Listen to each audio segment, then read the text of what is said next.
I am a man.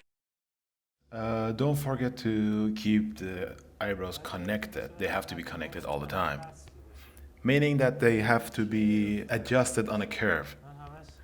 For example, whenever I bring the eyebrows up, I try to keep the tips of the eyebrows, the center of the eyebrows, as close as possible to each other.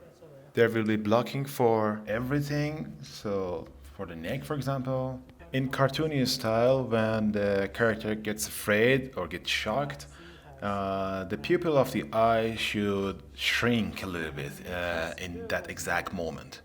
Animating is kind of similar to acting. When people see you're animating, they'll see everything about you. In a way, it's a complete package. And remember that in cartoony style, the head always has a stretch and a squash in different movements.